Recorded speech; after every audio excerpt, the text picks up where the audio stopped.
I watch dubbed anime. There, I said it. Lambast me in the comments, question my credibility, deny my father, refuse my name, but I will die before you take Justin Briner's beautiful Deku voice from me. Okay, maybe not die, but if you don't like me watching dubs, then you can just go ahead and unsubscribe from somebody else. Please stay. I have some pretty strong views about translation and adaptation, to the point where I wrote my 40-page honors thesis on the French dub of Frozen. Yes, that one. So it was really only a matter of time before I talked about these things on the channel. After including dubbed clips from Watamote and Hiroaki in my first few videos, I got several comments saying things like, fuck the English dub, and why dub it shik, citadel lol, learn to ready ibiots olo, and kill yourself, please. So I figured that taking a video to explain why my viewing choices aren't suicide-inducing might not be the worst idea. Sub-elitism is a rare but vocal mindset that permeates the Western anime community, and I understand why. As consumers of foreign media, it's natural for anime fans to want to get as close of an experience as possible to the one that Japanese viewers are getting. Couple that with a plethora of generally terrible and sometimes whitewashed dubs from childhood looking at you, 4 kids, and you end up with a not entirely unjustified belief that watching dubbed anime is an inherently inferior experience. But many of the benefits of watching subbed anime are overstated, and watching dubs has a host of benefits of its own that should be taken into consideration when choosing whether to watch in English or Japanese. First, animation is by and large a visual storytelling medium, and subtitles will, by their nature, distract from that in a few different ways. With something like Mob Psycho or Kimi no Na wa, where the striking visuals are a big part of the appeal, it's a shame to have to draw yourself away from those visuals just to understand what the characters are saying. Not to mention how distracting the mere existence of that ugly white or yellow bar of text at the bottom of the screen, or God forbid the top, is in its own right. This problem is especially noteworthy in anime like Sound Euphonium and Evangelion that lean more on animation and visual direction than dialogue to tell their story. If you watch something like Sound Euphonium and focus on what the characters are saying rather than on their body language and the way they move, then you're only getting the story on a surface level, and having the dialogue listed on screen encourages this kind of viewing by setting it apart from everything else and giving it a sense of importance. Watching dubbed anime gets around this by allowing the viewer to absorb the dialogue while still paying attention to the visuals. Or at least it would if Sound Euphonium had a dub and the Evangelion dub weren't terrible for other reasons. Probably should have picked better examples. Second, watching dubbed anime makes it far easier to tell whether or not an anime is actually good, because it makes it far more difficult for cringeworthy dialogue to take refuge behind an unfamiliar language. I hesitantly present Attack on Titan as an example, and kindly ask you not to murder me in the comments. Save that for my Attack on Titan video. When I first watched Attack on Titan as it was airing, I thought it was a fairly enjoyable action story that had some decent characters who actually had depth to them, and that I was just too lazy, too busy, and too not a professional anime YouTuber to dig into. Watching it dubbed gave me an entirely different impression. All it took was hearing Crazy Teeth McKill the Titans yell about killing every last one of them,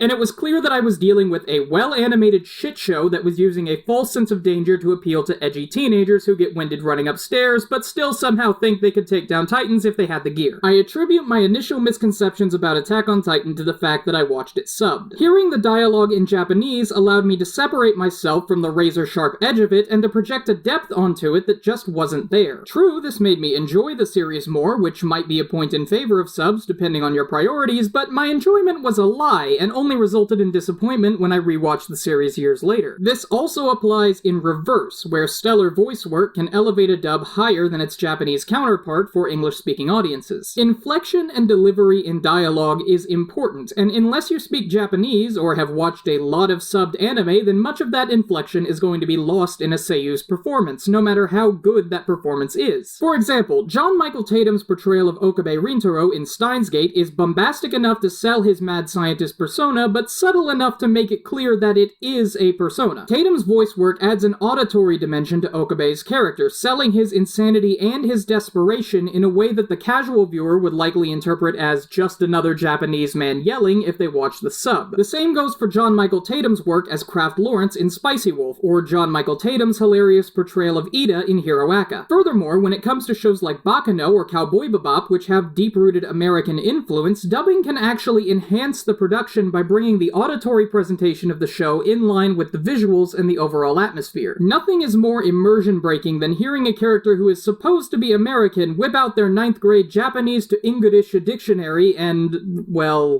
Move. My apologies. Show can last 15 from 10 minutes ago. It'll take 3 minutes to transfer the data. You're kidding. Bring up F12 to G6 on the main monitors. That. Dubbing gets around this problem in the obvious way and helps to present a version of the character that is closer to who the character actually is than the one portrayed in the original Japanese. Third is comedy. Hearing a joke and reading a joke are two entirely different experiences, and I think we can all agree that the former is preferable. Delivery and timing are key for getting comedy to land, and both of those things are rendered inoperable by subtitles. Again, unless the viewer is familiar enough with the language to recognize the subtleties of Japanese inflection, they aren't going to be able to tell if a joke is delivered well or not. This obviously doesn't apply with bombastic quote-unquote comedy like Hajimete no Garu, but for something more subtle and dialogue-based like Tsurezure Children or Aho Girl from this season, not being able to read inflection has a big impact on the viewer's ability to appreciate the comedy. Even in cases where the Japanese inflection does read, a good joke can still be thrown off by the disruption of comedic timing caused by subtitles. Japanese and English are very different languages, and the discrepancy in syntax often forces the translator to twist and mangle the word order of Japanese sentences in order to get them to make grammatical sense in English. In comedy, this necessary practice will often result in the punchline being placed earlier in the sentence than it should be, which winds up spoiling the joke before it becomes funny. The same effect is achieved just by having an entire sentence on screen before it's spoken, letting the viewer read through a joke at a much faster pace than would make for ideal comedic timing. This is why situational comedies like Konosuba and Gamers are the ones that most often get big followings in the West. Their way of getting the funnies doesn't rely on aspects of comedy that are interfered with by subtitles, and so they're easier to digest for people who aren't familiar with Japanese. Now I'd like to address some of the arguments in favor of watching subtitled anime and why I feel that they're misguided. First is that by watching the sub, the viewer is getting an experience that is closer to that which the creator of the show wanted them to have. I'm not saying that this is wrong per se, but I will argue that there are problems with it and that ultimately it isn't important and results from a slight misunderstanding of the goals of translation and what localizers do when they're trying to adapt a work for a new audience. Yes, subtitles are able to provide a more quote-unquote direct translation of dialogue. Dubbed anime has to worry about things like lip-syncing and altering gendered language and honorifics that don't exist in English, while subtitles are able to get around this through translator's notes. While I understand why this more direct approach would be preferable to some people, especially anime scholars, there are two key issues with this mindset that make it problematic for the average viewer. First is that subtitles are still translation. There are always going to be linguistic subtleties and word choices that no English phrasing is able to adequately convey. Just because the translators don't have to worry about syncing up to lip flaps doesn't mean that they don't have to make compromises in order to convey meaning to an English-speaking audience. Second, when one is able to translate as directly as subtitles allow, it often results in stilted and unnatural dialogue. Because the content of a sentence doesn't necessarily have to change when translating into subtitles, translators are naturally incentivized not to change that content, which sounds like a good thing until you get sentences like this. In this sense, dubs can be considered an exercise in creativity. Because they aren't capable of doing the same kind of direct translation that subbers are, dubbers don't feel the need to stick word for word to the script, which gives them potential to create English dialogue that flows more naturally than just reading the subtitles would. In theory. There's also this notion that subbing is an additive practice while dubbing is subtractive. That is to say that subbing is able to add context to a work, i.e. translator's notes, while dubbing must necessarily take away, i.e. removing cultural references, wordplay, honorifics, etc. For my first example against this, I'm going to take a step outside the realm of anime for a minute and talk about another passion of mine, pretty princess movies. After hitting Flynn Rider over the head with a frying pan in Disney's Tangled, Rapunzel ties the unconscious would-be bard to a chair, and this happens. Who else knows my location? Flynn Rider. All right, Blondie. Rapunzel. Gesundheit. This is a fairly standard joke when it comes to weird-sounding words. It's not innovative, but it's not bad, and the film goes on. As with most things, the French had a problem with this. In French, Rapunzel goes by a different name, réponse. The problem is that réponse is not a nonsense word in French the way Rapunzel is in English. In French, it means answer. So when réponse corrects Flynn Rider and tells him her name, the French dubbers weren't able to just shrug it off with a Gesundheit. Instead, they translated Gesundheit as, I'm giving you an answer, answer, which not only solves the problem, but serves as a better joke since it plays off Réponse's name and references the fact that she's interrogating him. In that sense, the dubbers didn't subtract Gesundheit, they changed it so that it would make more sense in the film that they were trying to make. For an anime example, and one that I got a lot of flack for using in this video, let's look at a line in Boku no Pico Academia. First with the dub. You know what? I like Deku. It could make a great hero name. Plus, I think it sounds kinda cute. Deku it is! Just like that? Weren't you saying that it was an insult? Paradigm shift! My whole world is upside down!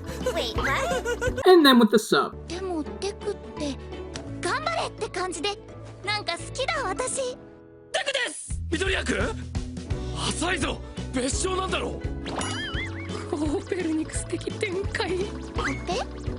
Ochako's comment in the sub that the word Deku sounds vaguely like something inspiring is an important one, and it carries with it certain implications and depth that I'll probably get into in a video all about the importance of names in Pico-aka. But the fact that this was changed in the dub doesn't mean that the dubbed line is invalid or wrong or has no significance of its own. There's no elegant way to talk about Japanese homophony in an English language broadcast, so they had to find another reason for Ochako to approve of the name. Having her say that she thinks it's cute shows a degree of affection that helps to provide a foundation for a future romance between them, which, without having read the manga, I am 100% sure is coming. I also already talked at length about Izuku's paradigm shift line in my Deku Bakugo video from a few months back. Admittedly, that's not my best analytical work overall, but that part is solid. Furthermore, I'd like to point out these two lines as examples of how the ability of subtitles to provide exposition and direct translation can lead to clunky dialogue. My baby's line here is just a mess, and I'm Deku doesn't carry anywhere near the same comedic weight as Deku it is. But when a dub is willing to make those kinds of changes to the original script, you come to a point where you have to ask whether or not the dub and the sub are even the same show, and I would argue that they aren't. No matter how small the change, any alteration to dialogue is going to have a profound effect on characterization, so much so that I went over the changes to Frozen for 40 pages and only talked about 2 songs. When something is localized, the original and the localization must be considered different pieces of media. This is why I say it doesn't matter that watching the sub is a viewing experience more akin to that of Japanese viewers. That might be true, but watching the sub means that you're missing out on the experience of English-speaking viewers, which brings its own points of interest to the table that are not present in the Japanese version. So instead of exclusively watching subs or dubs, why not watch both and be on the lookout for differences between them? That's why I'm launching a new series on this channel, Subs vs. Dubs, where I plan to go in-depth into the changes made to various English dubs and what effect those changes have on characterization, plot development, world building, etc. I literally graduated because of this kind of work, so it's a project that I'm really excited to get going here. Be on the lookout for it, soon.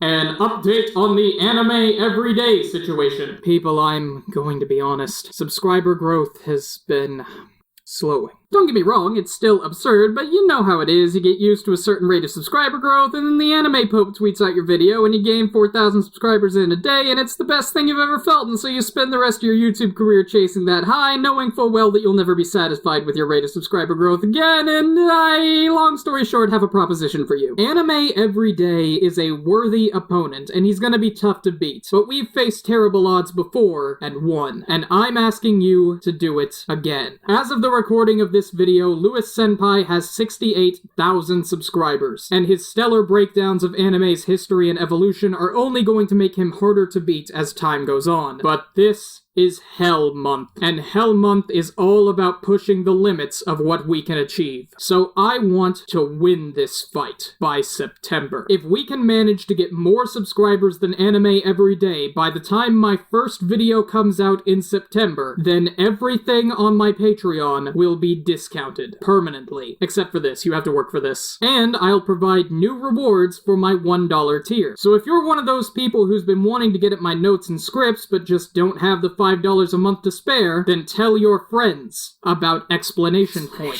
Tell your dog about Explanation Point. Tell your friend's dog. Explanation Tell your dog's friend. Tell your dog's dog. Explanation Point. Explanation Point.